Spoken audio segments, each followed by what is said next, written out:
The Adventures of Tom Sawyer by Mark Twain. Longman Simplified English Series.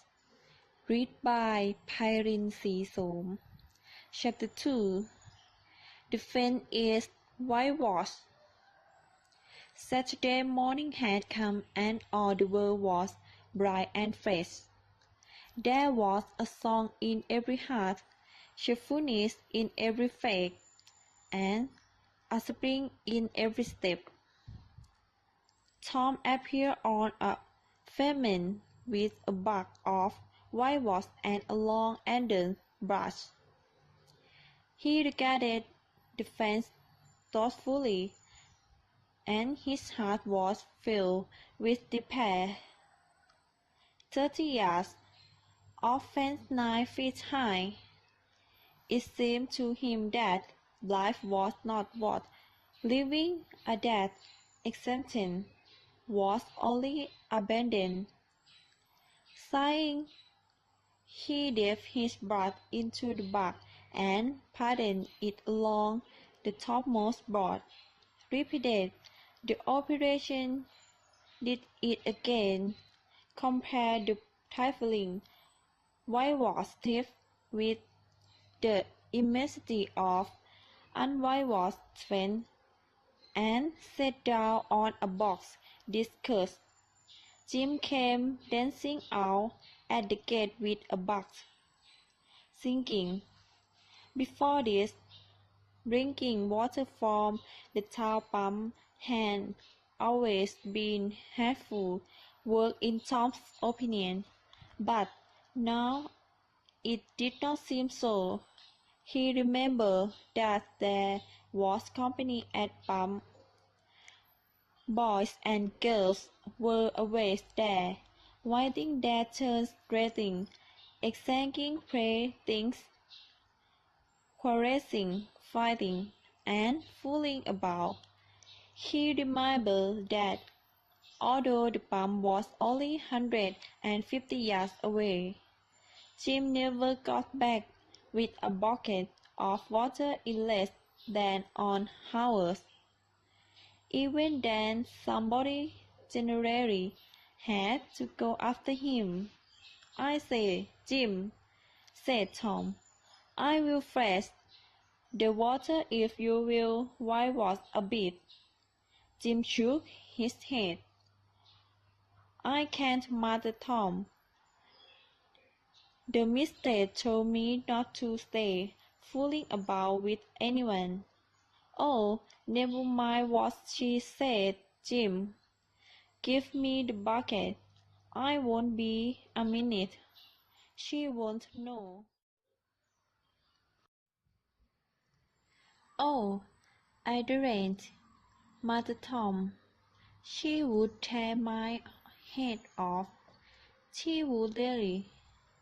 She never has anybody. She just gives them a little slap, and who cares about that? Jim, I will give you a marble." Jim was only human. This temptation was too much for him. He put down the bucket and took the marble. In another minute he was flying down the street with the bucket.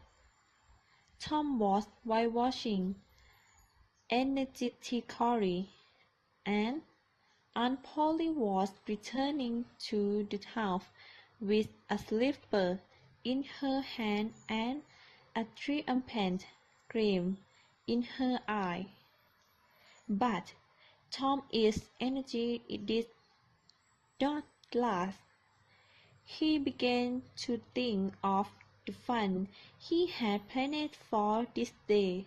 Soon he knew the fish boys would come hurrying along on all sorts of delightful tricks, and they would laugh at him for having to work the every door of its burnt him like fire.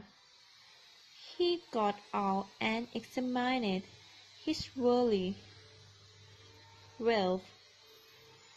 It consisted of bits of toys, marbles, and rubbish, and was not enough to buy even half an hour of pure freedom. At this dark and hopeless moment he had an idea, a glorious idea. He took the brush and went calmly to work. Presently, Ben Rogers, whose mockery he had been dreading most, came inside. In his hand there was a fine apple. Tom went to whitewashing and paid no attention to him. Ben started a moment and then said, "Hi, you are in trouble, aren't you?" There was no answer. Tom regarded his large task with the eye of an artist. Then he gave his brush another gentle sweep, and expected to resume as before. Ben came nearer. Tom's mouth watered for the apple, but he stuck to his work. "Hello, Tom," said Ben. "You have to work, eh?" "Why is you, Ben? I did not think you. I say I am going swimming. Don't you wishing could come? But of course you rather work. Would you?" "Of course you would." Tom eyed the boy dolefully. "What do you call work? Why, it's not that work." Tom finished his brush with whitewash and answered carelessly, "Well, perhaps it is and perhaps it isn't. But it suits Tom Sawyer." "What? Do you mean to say that you like it?" The brush continued to move. "Like it? Well, I don't see why I shouldn't like it. A boy doesn't get a cent every day to whitewash a fence." Ben had never thought of this before. He took a bit out of his apple. Tom swept his brush artistically to and fro. Then he stepped back to note the effect. He added a touch here and there, and criticized the effect again. Ben was watching every move and getting more and more interested. "I say, Tom, let me whitewash a bit," said Ben pleasantly. Tom considered and was about to consent, but he changed his mind. "No, no, it's see, Aunt Polly's very particular about this fence. It's facing the street.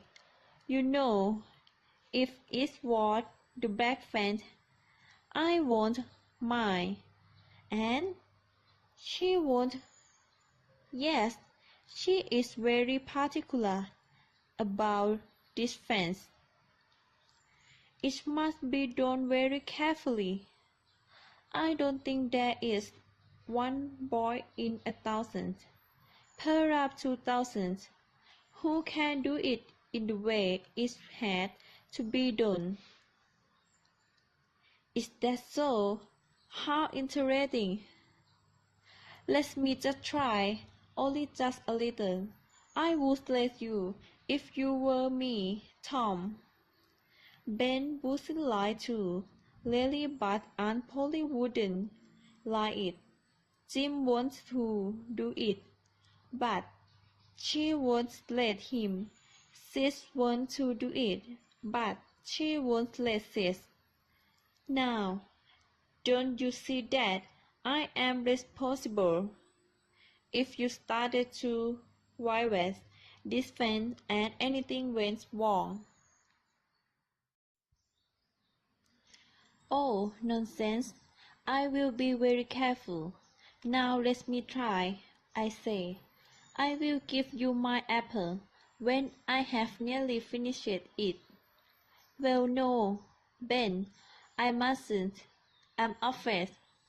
I will give you all of it. Tom gave up the bat with unwillingness in his face, but eagerness in his heart.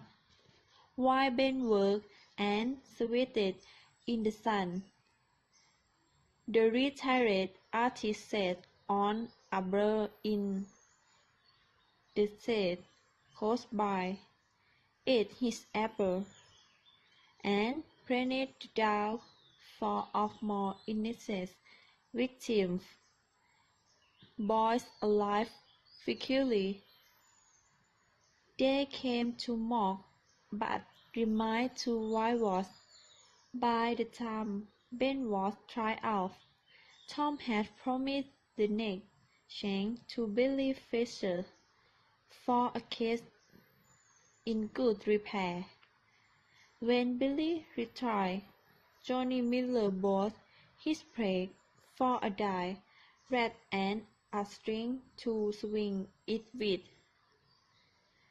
Thus the work went on, hour after hour.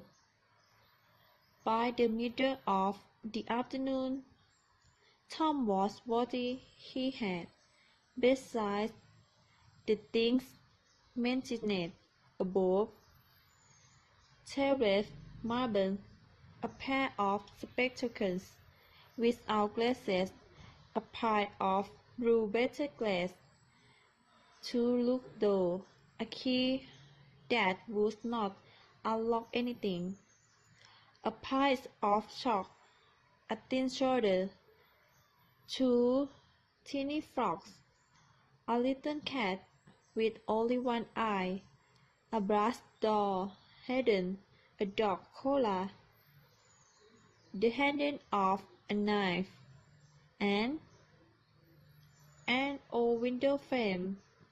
He had had a nice either time and plenty of company, and the fence had 3 coats of whitewash on it. If he had not run short of whitewash, he would have starved every boy in the village of his proudest possessions. Tom said to himself that life was worth living after all. He has discovered, without knowing it, this great law of human action. In order to make a man of a boy, desire a thing, it is only necessary to make the thing difficult to apprehend.